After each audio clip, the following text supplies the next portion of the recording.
Okay, let's dive in. Last time, we really got into the weeds with the peripheral nervous system, looking at those somatic versus autonomic pathways. We did, how those signals get around the body. Right. But today, we're looking at a different kind of connection, a set of nerves that plug directly into the brain itself, the cranial nerves. Exactly, 12 pairs of them.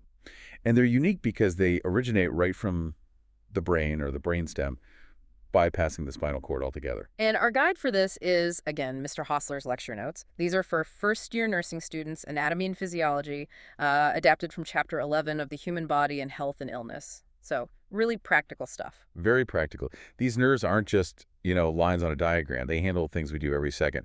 Blinking, swallowing, facial expressions, our sense of balance, smell, even influencing our heart rate via the big vagus nerve. So understanding them is pretty fundamental for clinical work. Oh, absolutely. Use cranial nerve exams all the time to assess neurological function.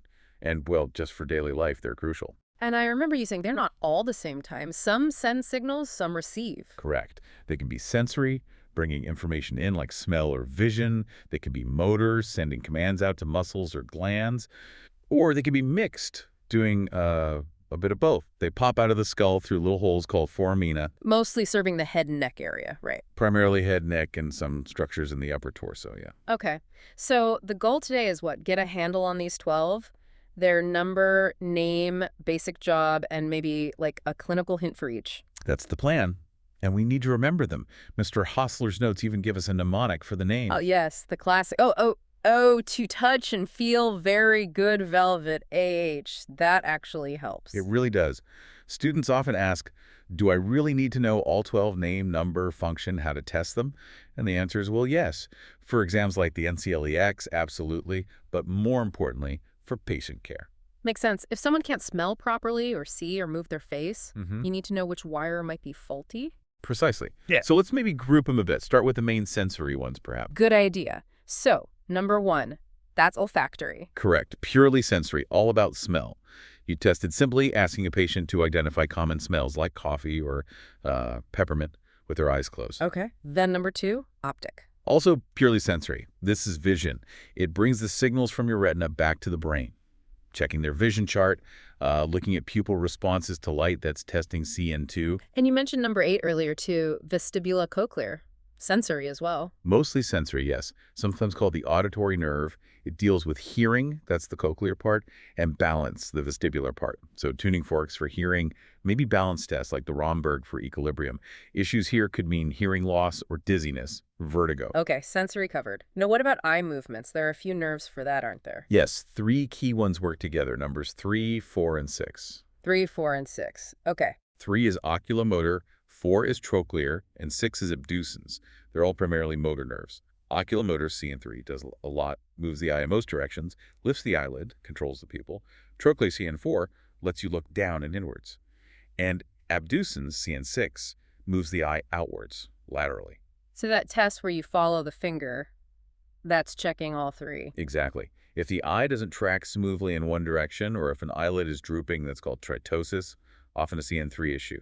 It points you towards a specific nerve problem. Got it.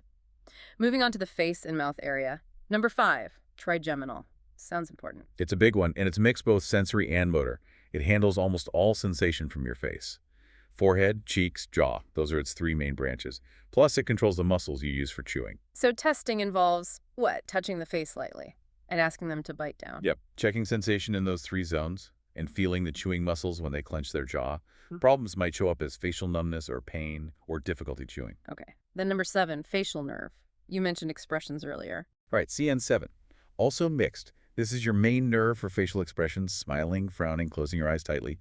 But it also carries taste sensation from the front 2/3 of the tongue and controls tear and salivary glands. And isn't this the one linked to Bell's palsy? Precisely. Bell's palsy is a sudden weakness or paralysis on one side of the face due to inflammation or damage to the facial nerve, CN7.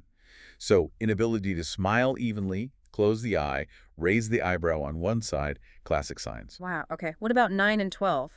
Glossopharyngeal and hypoglossal. They sound mouth-related, too. They are. Number 9, glossopharyngeal is mixed.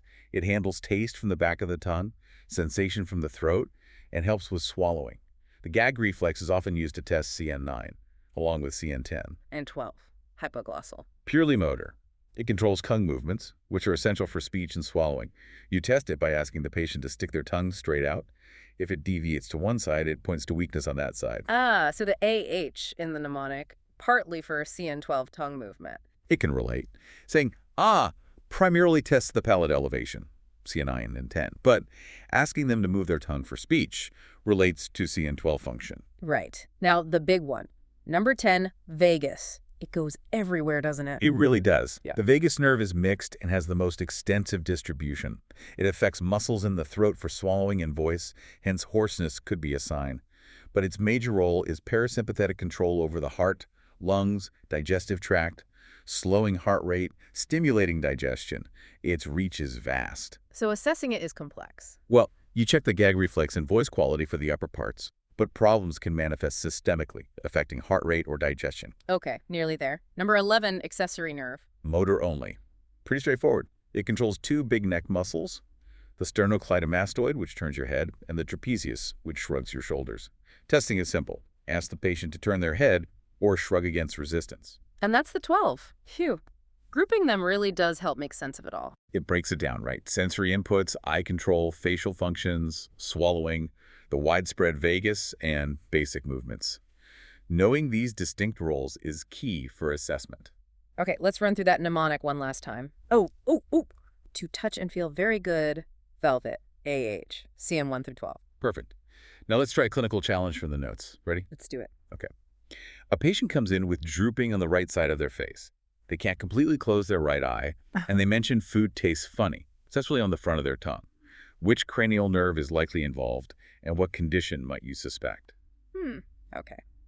Facial drooping, can't close the eye, loss of taste on the front of the tongue. That sounds exactly like what we discussed for this cuss. Yeah. Number 7, the facial nerve. Exactly right. Cranial nerve 7, the facial nerve. And the condition.